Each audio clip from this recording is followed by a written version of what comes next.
Okay, good evening, everybody. Good evening. Welcome back to the Unbroken Chain series. Last week we spoke about Abraham, the first great Jewish personality, and now we are up to his partner in crime, Sarah. Abraham and Sarah, a team that really worked together for decades and decades, transforming the world, and all of the great contributions we mentioned last week regarding Abraham were only made possible through his wife, Sarah, as well. They're really a team. And I think in order to really have any perspective on who she was, the first step is trying to understand what were women viewed as 3,800 years ago. What was the common perspective of women? So we have here on page 1, this is a quote from Ken Spiro, a well-known historian and a wonderful author. He gives a little bit of an insight into the Greek and Roman times, how they viewed women. I'll read to you just from the underlines and we'll address it. He said, "No one in antiquity ever heard of women's rights, or that a woman being viewed as subservient to a man was generally considered his property, and as such was scarcely better than a slave, at least as far as the law was concerned." Right? Women are property, we own them, they're chattel. He goes on to quote a Greek historian who was a disciple of Socrates, who said regarding his wife, "She knew that it was her job to be neither seen nor heard. What more could I want?" What more could a man ask for? She's neither seen nor heard. I'm a happy husband. He goes on to say that in Rome, this went so far as to literally efface women from society. Women had no identity apart from their husbands or fathers. Indeed, they had no personal names. Their names were merely feminized versions of their father's names. So if their father's name was Thomas, the daughter would be Thomasine. What would the second daughter be called? The majority of the times there wouldn't be a second daughter. You know why? They kill them. Because they kill them. Maybe keep one girl. Maybe keep one for the family. If you decided for whatever reason your wife, convinced you to keep the second girl, she would be Thomasine, the younger or the second. Once married, a Greek woman spent her life in seclusion, relegated, in the words of Plato, to a submerged and shadowy existence. He goes on to say, quoting from Censor Cato, that the husband is the judge of his wife. If she has committed a fault, he punishes her. If she has drunk wine, he condemns her. If she is guilty of adultery, he kills her. It's that simple. No need for any complex system of law.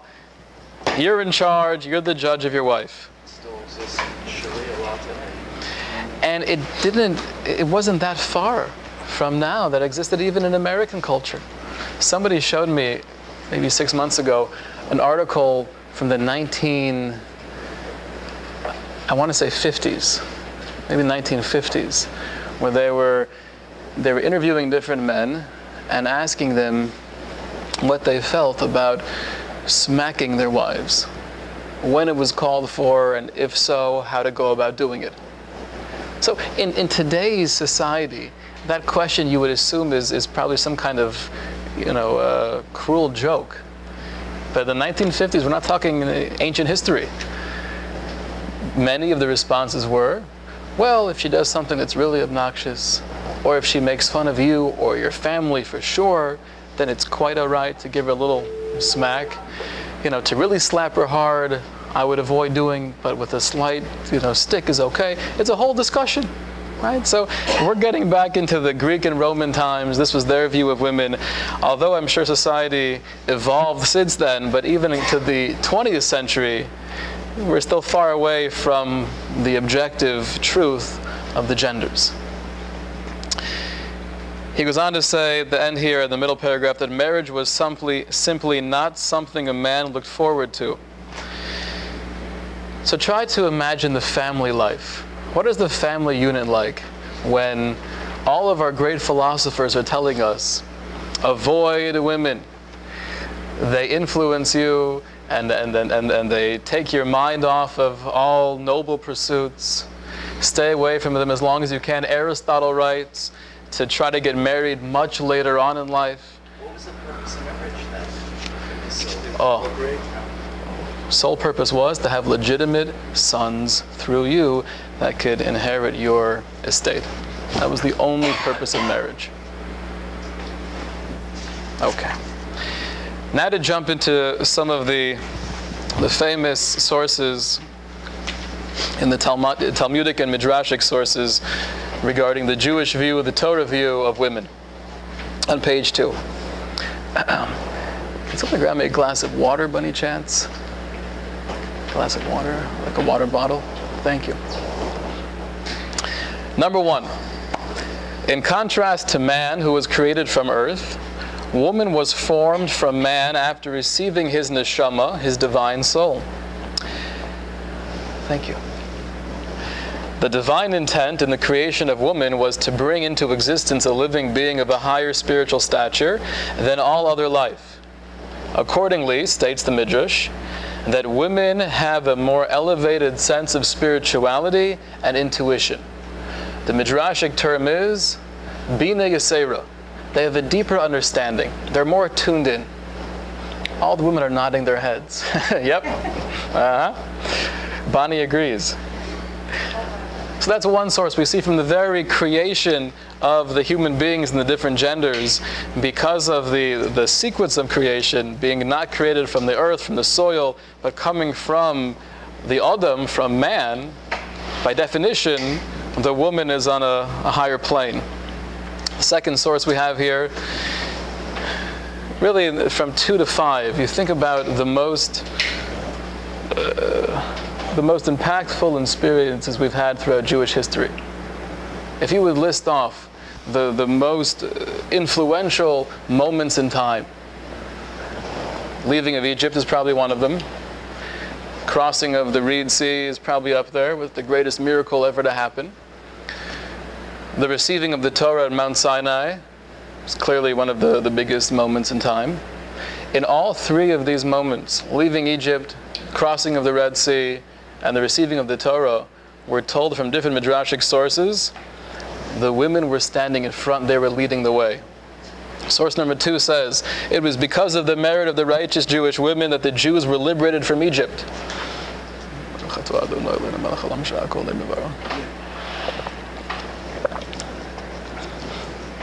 What did they do that was so special that enabled the Jews to leave Egypt? So we're told that the husbands would come home after working tirelessly, back-breaking labor, and obviously all they would want to do was crawl under the covers, go to sleep, and never wake up again. There was despair, there was hopelessness. They had no drive, they had no energy to be a father, to be a husband. The Jewish women would sit there when their husbands would come home, and they would take out mirrors, and they would look in the mirror with their husband, and they would say, look at how attractive I am, look at how beautiful I am. Basically, they were flirting with their husbands in order to try to get them out of that stupor, to break through some of those barriers, to have as much of a normalcy within the husband and wife relationship and within the father-child relationship as possible. And therefore, it's because of that merit the Jews were liberated from Egypt. Source number 3, only the women thought to bring instruments with them when leaving Egypt. The women had faith that they would celebrate miraculous events throughout their journeys. That's why we're told when we cross the Red Sea, what happens right away? Moses begins to sing Oz Yoshir, the famous song by the sea, a prophetic song, and all of the men join along with him. And then it says that Miriam, she gathers the women together and she sings with the women. But with the women it writes that they take out their drums and their tambourines. So Rashi's bothered by the question, where did they get those from? And why did the women have the drums and tambourines and not the men? So Rashi, quoting the Midrashic sources, says, because when they left Egypt, they made sure, besides saying, honey, don't forget to pack the diapers and the formula and the teddy bear, pack the tambourine, make sure to bring the drums also. Because they knew that we're going to be experiencing miracles along the way. We have to be ready to celebrate. Number 4, during the acceptance of the Torah, women accepted the Torah before men because of their elevated stature. And the 5th example, if you were to think of the worst mistake we ever made as a nation, I think we all agree it was the sin of the golden calf. The sin of the golden calf, the Talmud says, is still plaguing us to this very day. The ramifications are really endless. Says the Talmud, says the Midrashic sources, women were not involved with that sin. Right? The whole nation was getting hysterical. Where's Moses? Where's our teacher? What are we going to do? Who's going to be our leader? And they got into this whole idea of building the calf to take the place of Moses.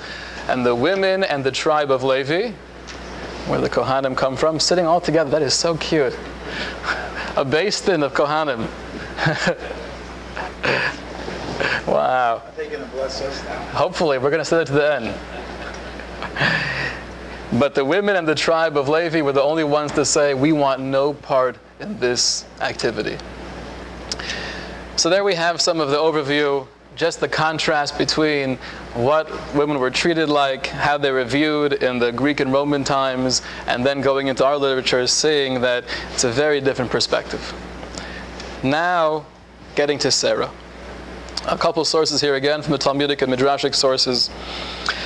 Number 1, off the bat, Sarah was one of the most beautiful women in the history of the world. She was gorgeous. Number 2, Sarah was exceedingly modest. Usually you don't find 1 and 2 going together. Who is it who wears the very modest bathing suit? It's the one who feels, I don't want to show off my body because I'm embarrassed. And the one who feels that if you have it, flaunt it, show the world, it's because they feel they're beautiful and they want people to appreciate that. But Sarah had both. She was stunning, very attractive, but at the same time, she was humble. She was modest. She didn't have that need for people to be looking at her and telling her how beautiful you are. Number 3, the Talmud tells us that there were 7 prophetesses who prophesied to the nation. Sarah, Miriam, Deborah, Hannah, Abigail, Huldah, and Esther. Now I'm curious, by a show of hands, how many have heard of Sarah? How many have heard of Miriam? How many have heard of Deborah or Devorah? How many have heard of Hannah? How many have heard of Abigail? Getting slimmer. Now here's going to be the real clincher. How many have heard of Huldah? Not one hand. Okay. Esther we know. So these will be in subsequent classes. We'll get to some of these personalities. But it's clear, though, that Sarah was one of the 7 main female prophets or prophetesses of all time. And it's interesting to note that she was the only one of the matriarchs who was deemed a prophet. We'll learn about Rebecca, we'll learn about Rachel and Leah, and their grandeur and their glory and their righteousness, but they weren't prophets. Sarah was a prophet. Number 4, getting a glimpse of the quality of her prophecy. All prophetesses received communication from the divine through angelic means.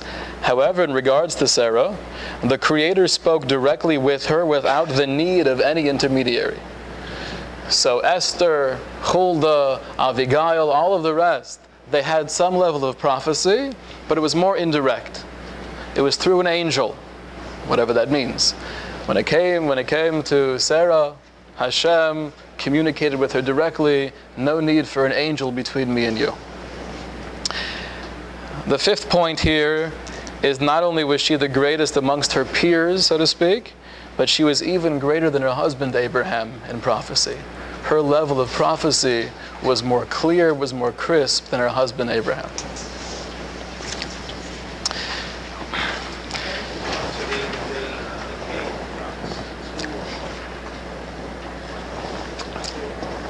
there's a whole vote. The whole committee gets together. Just joking. It's based on a lifetime of working on oneself and elevating spiritually and emotionally and psychologically and breaking through all of the boundaries between you and the infinite, piercing through the facade of physicality, and you become that receptacle. Prophecy is more than just God is speaking to me, but the way we view it is almost as if there's this different dimension that's there. How do you tap into it? So that's really years and years of work, developing yourself, basing on the Torah, basing yourself on character refinement. But eventually, if a person is zocha, if they merit that level of elevation, then they're piercing into that dimension, and they're more tuned in, they're more aware of what's happening. How did Abraham and Sarah meet? How did they get together? Did you talk about that? Blind date? It's a good question. It's a good question. There were no bars back then, and no good place to meet, really. Well. Everybody meets at the well. We'll see that. Right? Eliezer's going to find the wife for Isaac, and Jacob's going to find... Okay. But Abraham, I haven't seen any source that discusses how they met. Yeah. But somehow they found each other. Now we have here from Rabbi Avigdor Miller, one of the great minds of the 20th century. Again, we'll just look at the underline together. He quotes from that midrashic source that she had been even greater than Abraham in prophecy. And he suggests a reason why. It wasn't because naturally she was more sophisticated or more spiritual than her husband, but rather it was because she was able to avoid contact with the outside world. Abraham, although her teacher, was somewhat hindered by the, I'm going to let Doctor help me out on this one. What's that? Exigencies, beautiful, of practical life. I assume that means the hustle and bustle, the needs. Okay. Which may prevent prophecy at times. So what Rabbi Avigdor Miller is suggesting is that the reason why she was able to attain a higher level of prophecy is because she had more time to meditate, more time to be alone, to contemplate life. Abraham was out and about. He was there taking care of the needs of the world, sitting by his tent, finding strangers, washing their feet, bringing them in, trying to teach them about God. And therefore, in a sense, what Abraham was really doing, he was sacrificing his spirituality for the needs of others, which is a common theme we'll see hopefully together that exists throughout all of Jewish history and Jewish leadership. Jewish leadership has never been, because I am the Rebbe, I am the person in charge, I go off into my corner and meditate and learn and never speak to people and never try to help people. That's not Jewish leadership. To be a leader, to be a manhig, means that if I have a position where others come to me for advice or others come to me to help me with their needs, that is the greatest fulfillment of a leader. To be there for people, to speak to people, to be a schmoozer, to be able to relate to other people. And that therefore oftentimes comes at the expense of your own spirituality. But didn't Sarah do that with women? Women took Hashem? It's a good question, and she did. Like we mentioned last week, Abraham was with the men, she was with the women, but he was much more of the outgoing, out and about kind of personality, drawing people in. She was more, to give you a good example, Rabbi Moshe Goldstein, sitting in the corner over there. He is an expert at College Kiruv. What he does is he goes to campus every day and he hangs out by the breeze walk, and young Jewish men and women approach him, and if they want to learn, they want to get connected, they speak to him and he schmoozes and they can learn. If he feels after a while you have someone who's a really good candidate for further learning, that he might refer them to come and learn with me here at the JC or Rabbi Weiss. That's called second-tier learning. So really what was happening here is Abraham was the first tier. He was the one out in the breezeway, attracting the people, convincing them to come over for a Shabbos meal. Sarah was second tier. She was the one in the tent. When the right people were there, the women were right for the taking, right for the education, she would speak to them and influence them. But this idea of sacrificing one's own spirituality for the masses is really something we see throughout all of the great Jewish leaders. Rabbi Victor Miller goes on to say that a considerable share of the holiness of this unique house was owing to her presence, her devotion to God, and her eagerness in assisting Abraham in his endeavors for the truth and in the practice of hospitality and all kindnesses made her the model and prototype for all the righteous daughters of her people. So we have Sarah with this mission of, I want to help my husband in his work. I'm doing my own part in this. I'm being makarev, I'm bringing in close the women. But because of her opportunity to be more secluded, her level of prophecy was greater than her husband's. He goes on to say in paragraph 69, the house which Sarah helped build was wholly beyond our understanding. This was a house of prophets, and they associated with angels. We have Kabbalistic sources that tell us, in the tent of Abraham and Sarah, it was not uncommon to have angelic experiences. There were angels there. There were these otherworldly forces somehow living amongst them, living and breathing in their confines. It was a very holy atmosphere. Their house was the house of God. Their tent was the tabernacle of God. When they died, when both Abraham and Sarah pass away, the Shekhinah went into exile. The Shekhinah is referring to the divine presence, right? The feeling of God's dwelling amongst us. That left on some level. Where it remained for generations until Israel came out of Egypt, stood at Mount Sinai, received the Torah from the mouth of God. So after the death of Abraham and Sarah, although we have this unbroken chain, and we'll learn about Isaac and Jacob and his children, etc., there was something that left the world with the passing of Abraham and Sarah. That accessibility to really grab onto the infinite was no longer there. He concludes at the last paragraph, the Spirit of God, which had hovered over the waters in the very beginning of the Torah in Genesis, it says, V'ruach Elokim merachefes al pnei hamayim, that the Spirit of God hovered over the waters. It was seeking a resting place. It came to rest in the tents of Abraham and Sarah and of their son and grandson, and afterwards in the Ohel Moed in the wilderness afterwards, it came to rest in the tabernacle the Jews had with them throughout the desert. I like to do a couple of pieces together from the Torah where we get some snippets of Sarah's life and some interactions and try to analyze them together. Like we mentioned last week, Abraham had no communication with God until he was 75 years old.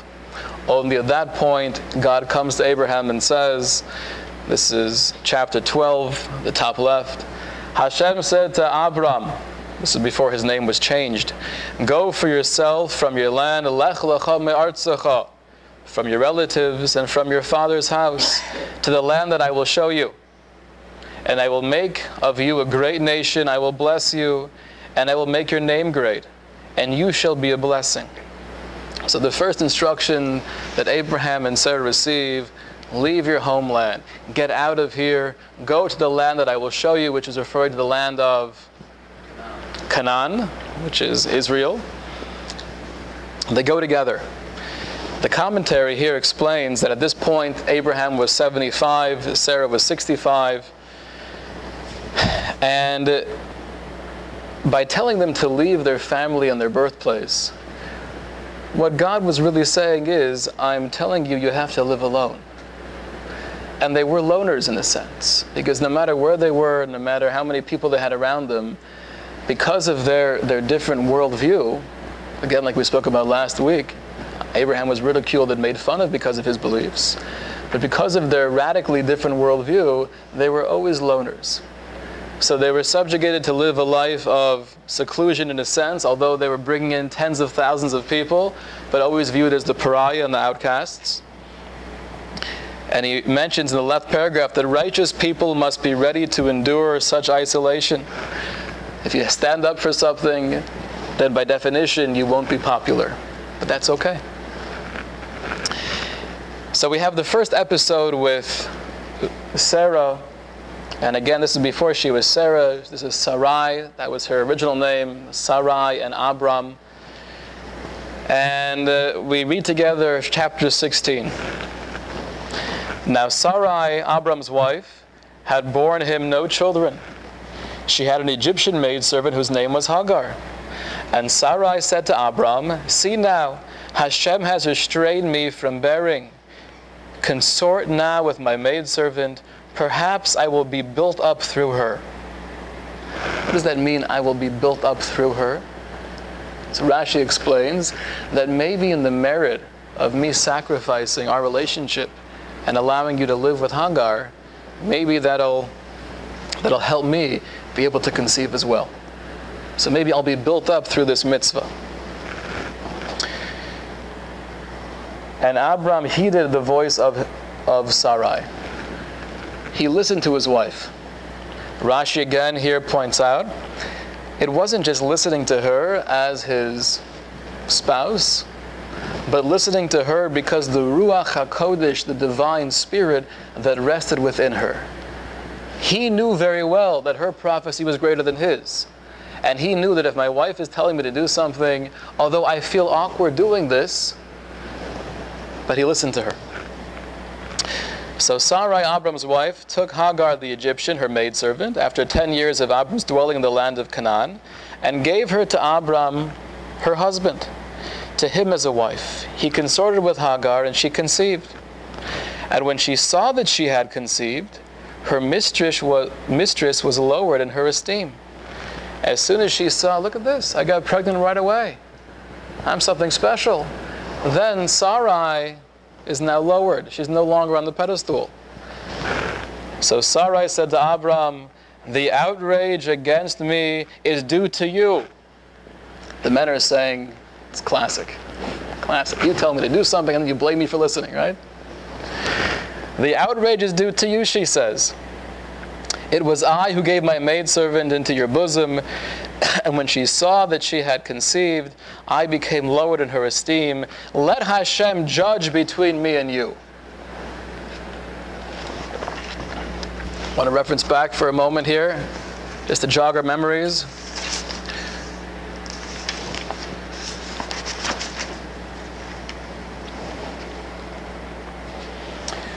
Women had no identity apart from their husbands or fathers. Indeed, they had no personal names.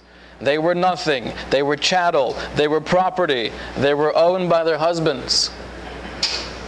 But yet we see Sarah speaking up for herself, standing up and telling her husband, "What have you done? Let God judge between me and you." If they lived in the same world that Ken Spiro was describing, what would a good husband do at that point? Either smack her or kill her. That's what's done. If your wife speaks up disrespectfully to the husband, that's not allowed.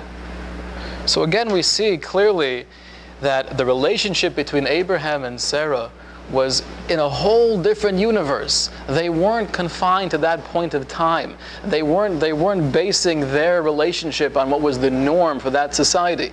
They were living in a different realm. Why was she so upset? Sarah told you to do this, and I listened. So why are you blaming Abraham when now Hagar is looking at you in a lowly way? So Rashi points out again that she felt there was some lack of desire on Abraham's part for her to really have a child. Abraham was praying, but she felt it was more of a selfish prayer. You're praying for yourself, but have you really always included me, that not just you should have a child, but we should have a child together? That's not acceptable. And she was standing up for herself. Abram said to Sarai, we skipped a paragraph. No. Number 6. Abram said to Sarai, behold, your maidservant is in your hand. Do to her as you see fit. And Sarai dealt harshly with her, so she fled from her. So what does that mean? Sarai, here we have Abraham and Sarah, pillars of compassion, pillars of kindness and godliness in a world that's totally void of anything holy. And she's dealing harshly with her maidservant. She was yelling at her. She was beating her. What was she doing? Explains with Ari Levine, one of the great personalities of the 20th century. He says, Sarah treated Hagar as she always had, but in the light of Hagar's newly inflated self-image, she took it as a persecution. Sarah wasn't yelling at her. She wasn't beating her. She wasn't making fun of her.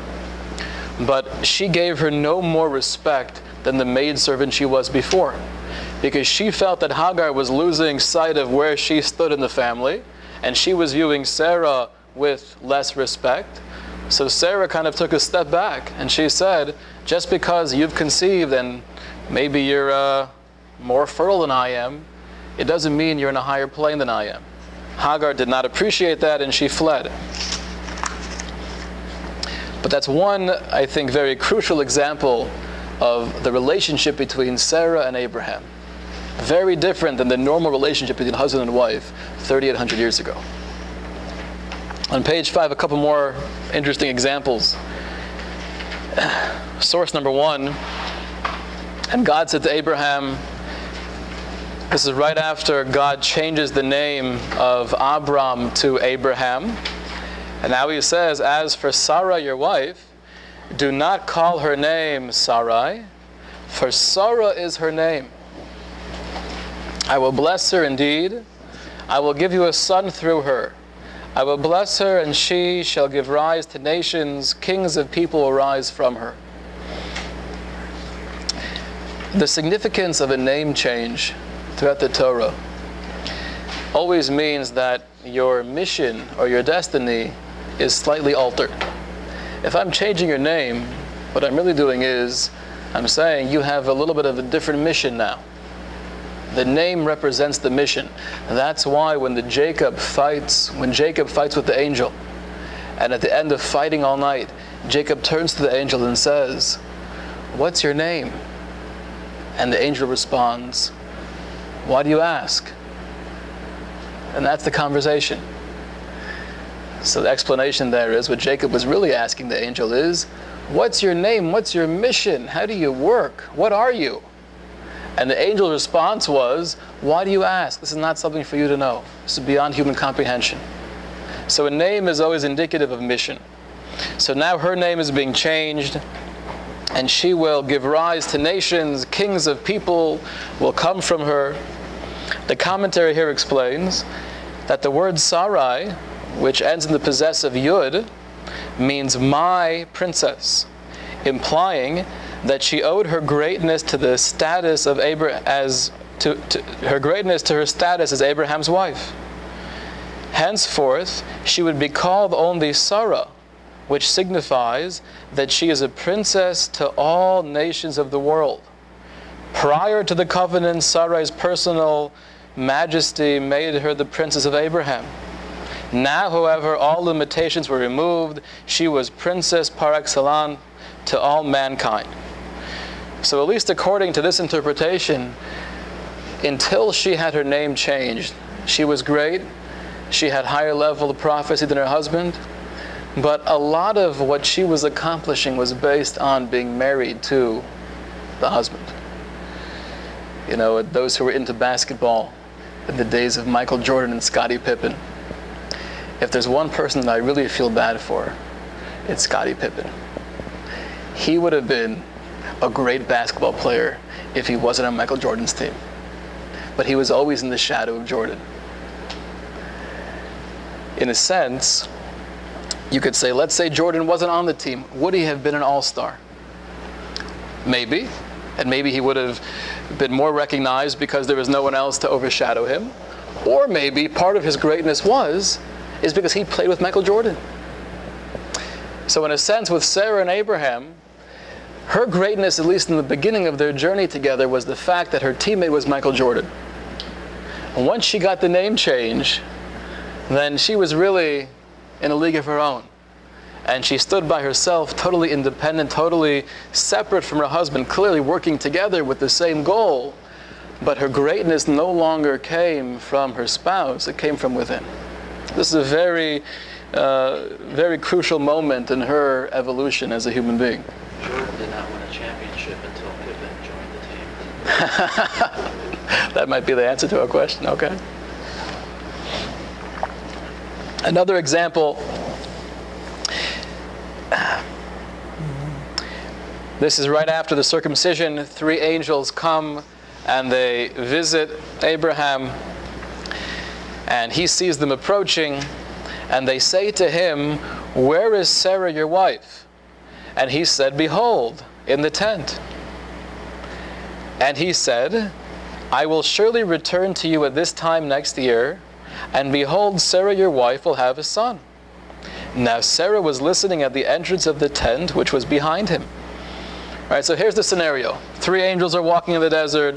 Abraham greets them, although he's in pain from the circumcision, but that's who he was. He wanted to influence as many people as possible. He brings them in, he gives them food and drink. The first thing they say is, "Where is your wife?" Kind of a funny question. But his answer is in the tent. Now, he didn't realize they were angels, but indeed they were. So if you're an angel, you probably know where she is. So why did they ask the question? Explains Rashi again, as we'll see throughout all of our learnings together. Rashi is always there to help us understand everything. Explains Rashi, they knew very well that she was in the tent, but they wanted to make him say those words, because by saying, "Oh, she's in the tent," she's acting modestly. She's not out and about and socializing and greeting you men, but I'm greeting you. That was a way of enhancing his love and his appreciation for his wife. So one crucial lesson is, they've been married many, many decades, and they have a strong relationship, and their love is growing and flourishing and blossoming, and they're changing the world together. But any opportunity you have to increase the love, you have to grab onto it. That's what they were doing, giving him the chance to feel even more of a closeness with his wife of many, many years. Now, during this conversation, she's in the tent, she is listening. She might be modest, but she's inquisitive. I want to hear what's going on. 11, now Abraham and Sarah were old, well on in years. The manner of women had ceased to be with Sarah. Biologically speaking, she felt there was no chance of having a child. So when Sarah heard that she would have a child this time next year, Sarah laughed at herself, saying, "After I have withered, shall I again have delicate skin? And my husband is old." Then Hashem said to Abraham, right away, "Why is it that Sarah laughed, saying, 'Shall I in truth bear a child, though I have aged?' Is anything beyond Hashem? At the appointed time I will return to you at this time next year, and Sarah will have a son." So Sarah hears them say, "You'll have a son next year." Her response is, "That's crazy, that's ridiculous," and she laughs. And the way she expresses it is, "I'm old, and my husband's old." God comes to Abraham right away and says, "What's going on? Why is Sarah laughing? How can she doubt the hand of God?" You know what she said? She said that she's too old to have children. That's the end of God's quote. What did he leave out? He left out the second thing Sarah said, which was, "And my husband is old." Why did he leave that out? Who comes along then? Who's going to help us out here? Rashi. Rashi comes along again and says, God didn't quote that part of Sarah's statement for one very simple reason. It would have made him feel bad. Right? My wife is saying I'm old and I can't have a child. That's somewhat insulting. Was it true? It might have been true. And you think about, again, the relationship after decades of love and care for each other. Would it really have moved Avraham? Avraham was not the personality where he was constantly worried about how he looked and his physique and everything else. And he was there to be a spiritual, elevated, influential leader of the masses. It would have made maybe this much of a difference in his day.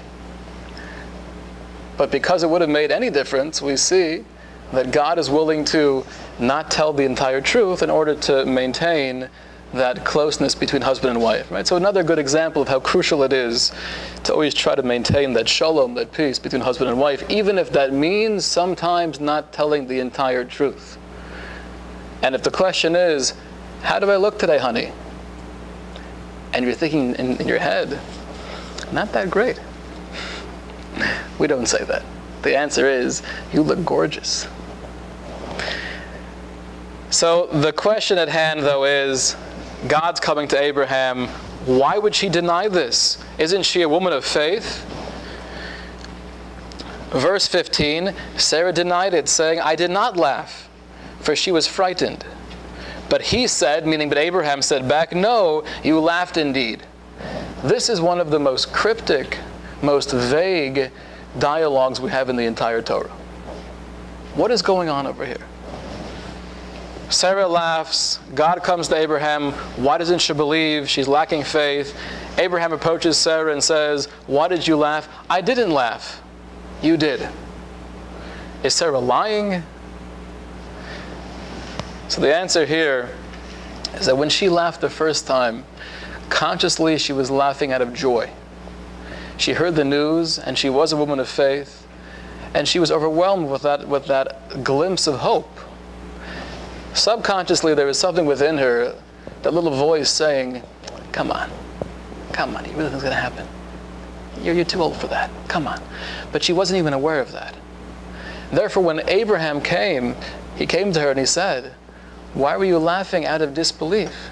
Don't you have faith? Her response was, I didn't laugh like that. I was laughing out of joy. She wasn't even fully in tune with the subconscious little voice within her that was saying, are you sure it's going to happen? Right? So interesting little example here that the reason why Abraham had to confront her with this is because being a leader of the Jewish people, being the woman that all of the Jews will descend from, you have to be totally in tune with your conscious and subconscious mind. That's what a leader needs. One last example here, number 3. Another little conflict between Hagar and Sarah. Sarah saw the son of Hagar, the Egyptian, whom she had borne to Abraham, mocking. So now the son of Abraham and Hagar was Ishmael. So she sees Ishmael mocking. What that means is a whole discussion, but something negative. So she said to Abraham, drive out this slave woman with her son, for the son of that slave woman shall not inherit with my son, with Isaac. So after she has Isaac, they have their son together. She goes to Abraham now. The first time it was drive out Hagar before she conceived, after she conceived, but before she had Ishmael. Now after Abraham and Sarah have Isaac, and she sees that Ishmael is not a good influence, she says, tell him to leave. I don't want him being here with my son Isaac. Verse 11, the matter greatly distressed Abraham regarding his son. So God said to Abraham, be not distressed over the youth or your slave woman. Whatever Sarah tells you, heed her voice, since through Isaac will offspring be considered yours. But the son of the slave woman as well, I will make into a nation, for he is your offspring. Heed the voice of Sarah. Listen to what she's telling you. Again, why should he listen to his wife? She was a higher level prophetess. And this seems to be a common theme. If your wife is saying something, take it seriously. It doesn't mean we always have to listen and agree, but take it seriously. She might have a point. Now, when the Torah says the matter distressed Abraham, it didn't stop there. It said the matter greatly distressed Abraham regarding his son. So it sounds like, if you're telling me to get rid of Hagar, I don't mind. she's a maidservant. If you feel that her being here is not good for our family unit, that's fine. But I have a son. He's my biological son. I feel bad kicking him out of the house. I love him. I love him dearly. Nevertheless, God tells Abraham, listen to your wife. So we see here a couple of very key examples. The Jewish view of the relationship between husband and wife, what a woman's allowed to do, what she's praised for doing, is so contemporary. It's so much on par with what most of us living in 2014 America would assume to be the norm. When you're reading it in the Torah itself, it doesn't even faze you. But if you were reading the Torah at the time that it was actually written, reading the Torah 3,300 years ago, those conversations would shake you to the core. How is it possible for a woman, for a wife, to have such an audacity, to have such a chutzpah, to speak up for herself? The answer is, this is the Jewish way. It's not about being a chutzpahniak, but it's about having an open, vibrant relationship, being able to express yourself, not being subdued, not being subjugated to the husband. And that's why oftentimes we find in Jewish circles, really, the wife is the one who wears the pants in the family. It comes from Sarah. Right? We can't be blamed for that. That goes back 3,800 years. But I think it's a wonderful model, as we will see more Jewish leaders and Jewish women leaders, this strength, this courage to be truly just a force to change the world, even against the current of the times, is a common theme we'll see over and over again. What was the language they spoke, or thought of that they spoke at the time of Abraham? Well, he spoke Hebrew.